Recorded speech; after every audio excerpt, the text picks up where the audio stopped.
Soy María Piqué, siempre digo que hago lo que puedo y siempre me gustaría hacer más cosas de las que hago. El primer libro que recuerdo haber leído es Lo que el viento se llevó. Se me abrió un mundo a partir de ese libro. Mi lugar preferido para leer es cualquiera, así que leo mientras espero el café, en el subte. Me hubiera gustado ser algún personaje de Jane Austen. Soy muy fanática de sus novelas y de sus protagonistas, sobre todo porque no son estas heroínas que intentan cambiar el mundo, sino que intentan hacer lo mejor dentro de lo que les tocó. Y la literatura en mi vida es todo. Casi todo. Es una especie de refugio, es mi terapia, es de lo que aprendo, es lo que me ayuda a entender situaciones que me pasan a mí, a entender a la gente con la que tengo que lidiar. Libros, historias y autores. Notas al pie. Un podcast original de Radio 10, con la conducción de Ana Correa. María Piqué, muchas gracias por venir a Notas al Pie. Gracias por la invitación, un placer. Bueno, y te invitamos para hablar de un libro que comentaste mucho, que realmente me interesaba muchísimo tu visión, que es la última novela de no ficción, podríamos decir este género, porque ya es una mezcla, porque es un poco novela, pero es no ficción, de Manuel Carrer, P13, La crónica judicial. Larguemos con, ¿qué te produjo este libro? ¿Qué te pareció en cuanto lo leíste? La verdad que superó mucho mis expectativas. Este género que vos decís, ¿no? Este novela de no ficción centrado en casos judiciales o en procesos judiciales, es algo que me gusta mucho, que consumo mucho, no hay un montón, y realmente este libro me impactó mucho, ¿no? Yo había leído la crónica que hace Hannah Arendt de Eichmann en Jerusalén y el juicio contra Eichmann, A sangre fría de Truman Capote, y me pareció que Carrer tomaba prestado, ¿no?, de esas grandes obras de no ficción vinculadas con el crimen y con los juicios y con la justicia y qué es la justicia, y esto sobre todo de ver si se puede encontrar humanidad en alguien que hizo algo tan espantoso. Me pareció eso, que juntaba todo en esta observación que hace del juicio, y la verdad es que sobre todo me impactó su inteligencia para observar algunas cuestiones que también ocurren en todos los juicios, que incluso quizás a quienes operamos en el sistema de justicia penal nos pueden pasar desapercibidas. O sea, a mí también me sirvió mucho en mi ejercicio profesional, porque él realmente pone la lupa en cuestiones vinculadas con la responsabilidad, con lo que significa para un testigo declarar, con el rol de quien preside un tribunal, con el rol de las partes. Así que bueno, realmente desde distintos ángulos me parece que es un gran libro, y sobre un gran proceso judicial tan significativo como fue el del B13. Estamos hablando de los atentados que ocurrieron en noviembre del 2015 en París, en 3 sedes distintas, a la salida del estadio donde estaban jugando Francia y Alemania, en el Bataclan, donde estaban dando un recital de rock, y en una esquina concurrida de bares, en una terraza. Estos ataques terroristas que fueron por parte de integrantes de los yihadistas. El primer atentado tuvo lugar a las afueras del Estadio Nacional de Francia, cuando 2 terroristas suicidas se inmolaron con 10 minutos de diferencia. Un tercer ataque suicida tuvo lugar menos de media hora después. El presidente François Hollande, que se encontraba en el estadio en el que se disputaba un partido amistoso contra Alemania, fue puesto a salvo. Carrer lo divide en distintas partes, analiza, no sé si la palabra es analizar, porque esto como que escudriña, ¿no?, a las víctimas, a los victimarios, si bien no se juzga a los principales porque ellos murieron en el atentado, a la defensa y a la fiscalía.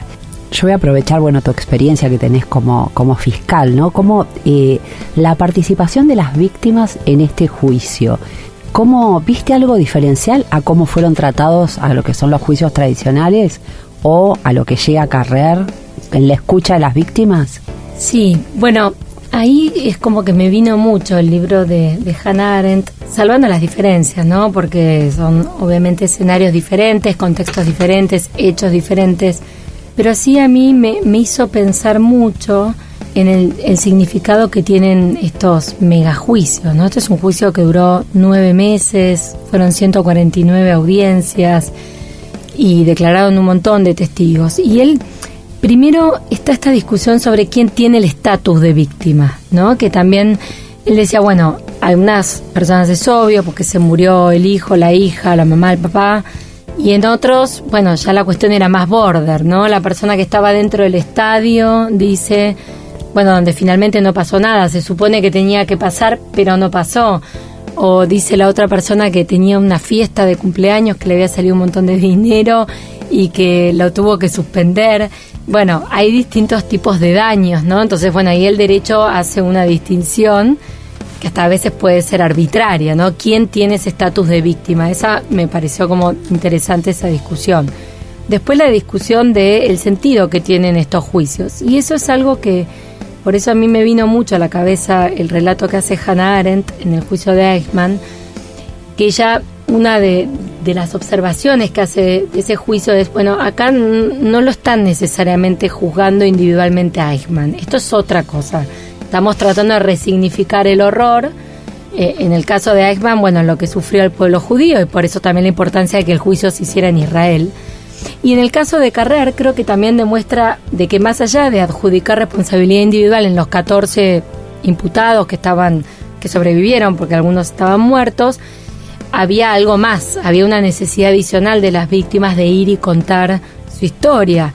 Viste que en un momento el presidente del tribunal intenta sugerirle al patrocinio letrado, digamos, de las víctimas, a las partes civiles, bueno, que intenten que las víctimas no se repitan, no digan todo el tiempo lo mismo.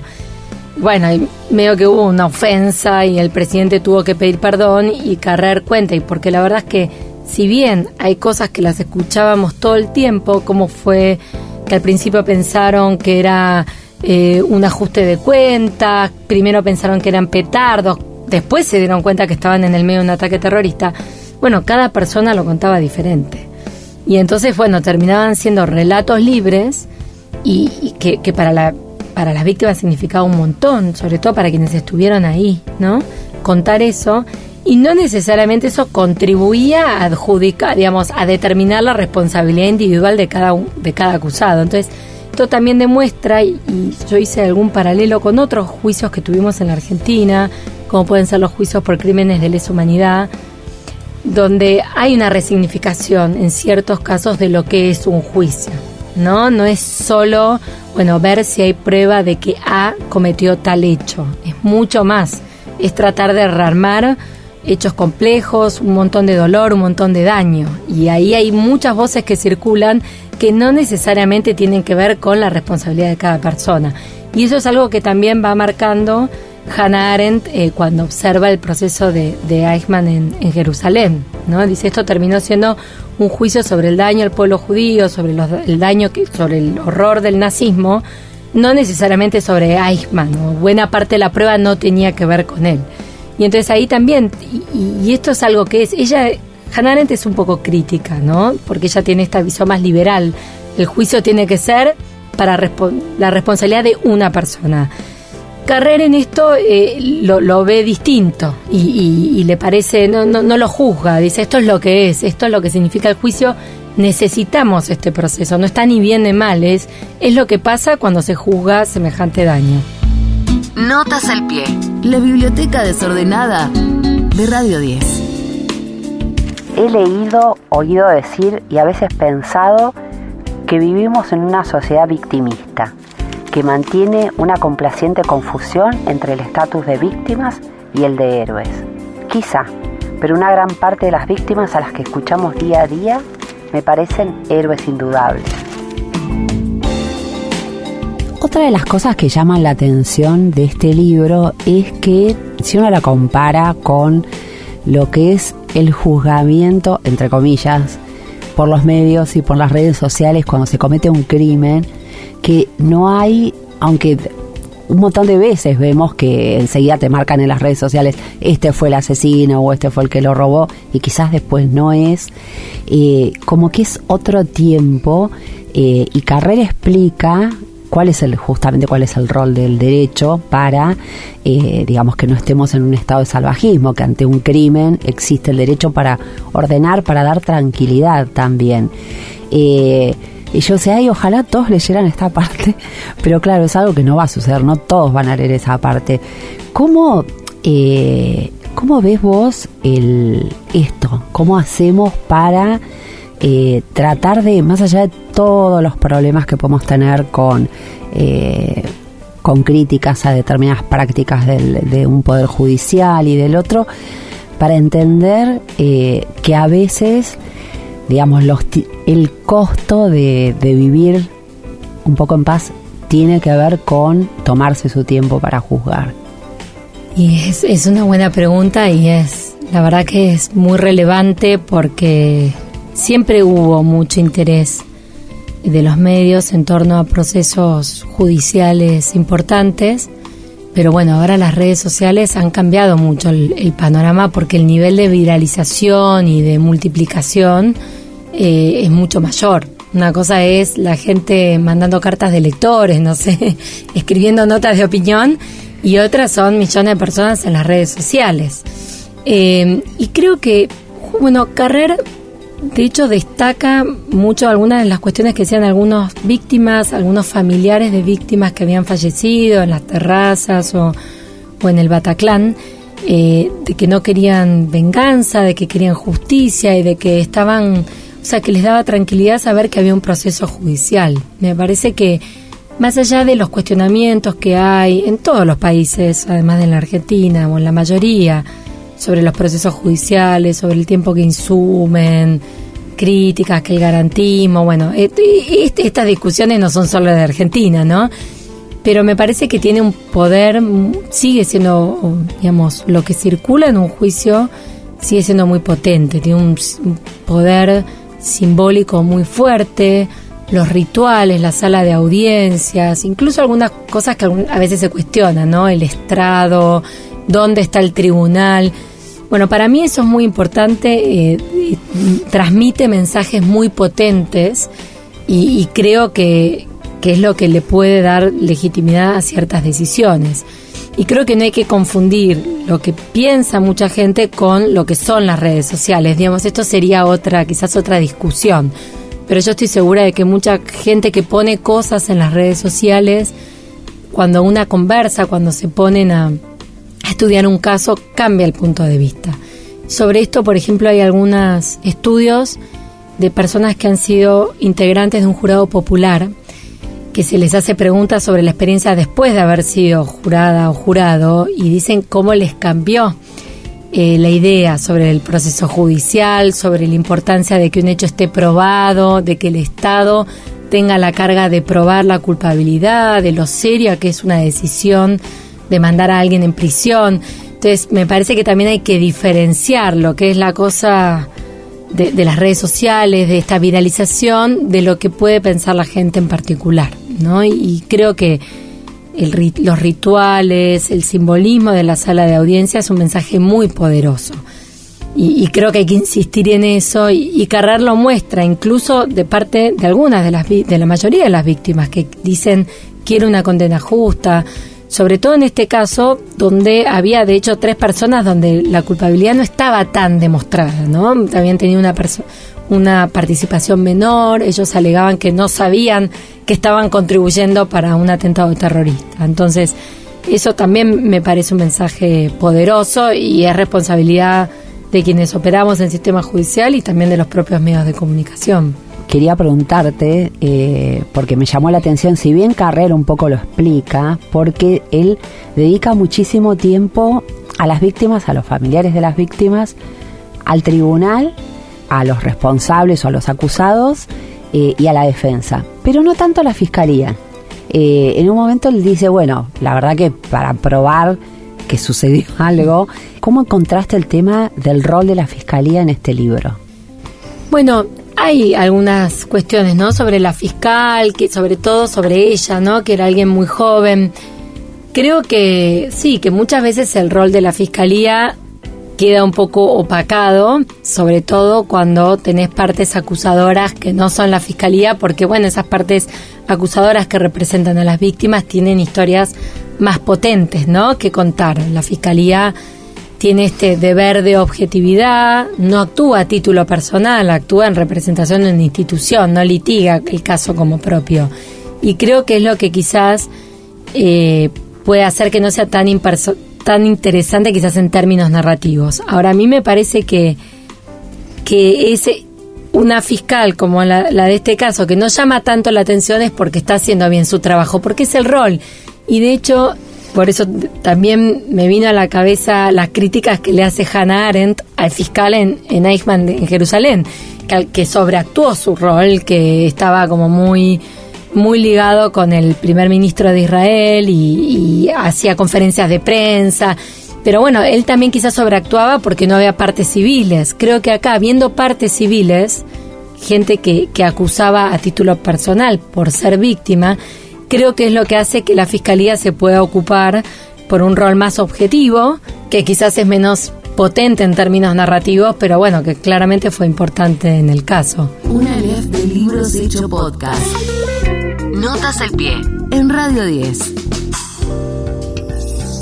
María Luisa Piqué nació en Buenos Aires, es abogada, especialista en Derecho Penal y Procesal Penal, es fiscal de la Procuración General de la Nación Argentina, es autora de numerosos artículos en publicaciones académicas sobre temas de derecho penal y también de género.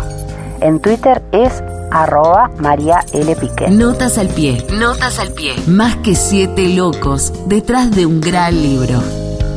Otra cosa, como otra dimensión que maneja Carrer, que me reconcilió con, que hace mucho que no la veía, pero que me pone un poco más cómoda con lo que una siente también, es que él divide muy bien las partes civiles de lo que es la institución judicial y las partes penales. Y como que desliza alguna, no podría decir crítica, pero él se siente más cerca o valora más lo que fue el esfuerzo de todo el proceso penal.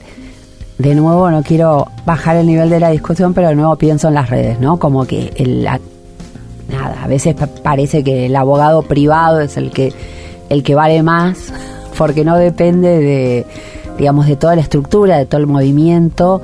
Pero bueno, pero muchas veces no se conoce que todo el trabajo que hay en la parte penal. Por ejemplo, yo me acuerdo en la pandemia que decían, los abogados no están trabajando, y los penalistas trabajaron como nunca en su vida, porque era como más complicado todo y estaban todos de guardia y demás. ¿Cómo ves esta diferenciación? Por lo menos hablemos de la que hace Carrer. Sí, a mí, bueno, me gusta la empatía que siente con los abogados de la defensa. Eso, digamos, no sé si tiene que ver con lo penal estrictamente, pero con los defensores. Y sí, creo que Carrer, digamos, es muy deferente o muy respetuoso de todo ese trabajo. Hay algo que a mí me llama la atención en Carrer, es cómo él se va dejando convencer, se deja convencer, ¿no? Como por los abogados defensores, por la fiscalía, por las partes civiles, como que no va con una postura tan rígida o tan preestablecida. Y me llama la atención cuando describe uno de los acusados ese supuesto road trip que hizo hacia Turquía, que fue por Italia, que era bastante inverosímil que hubiera ido de vacaciones, pero él siempre se trata de convencer, o trata de mirar en su mejor luz. Y es lo que hace con el trabajo de los abogados y de las abogadas en general. Trata de mirar todo en su mejor luz. Y además también los humaniza, ¿no? Hay este abogado que después, durante el juicio, se entera que en realidad su papá se había muerto de una sobredosis de cocaína. Él también los muestra como seres humanos que hacen un trabajo, que no son demonios por el hecho, por ejemplo, de defender demonios y que creo que lo interesante es, bueno, todos y todas acá, inclusive los acusados, tienen una historia importante que contar, y quienes modulan esa historia son los abogados, y en eso él es muy respetuoso, me parece. Como que no es que descalifica a alguien porque este abogado está tirando fruta o está inventando cualquier cosa. Siempre trata de mirar todo en su mejor luz. Notas al pie, la rayuela literaria de Radio 10.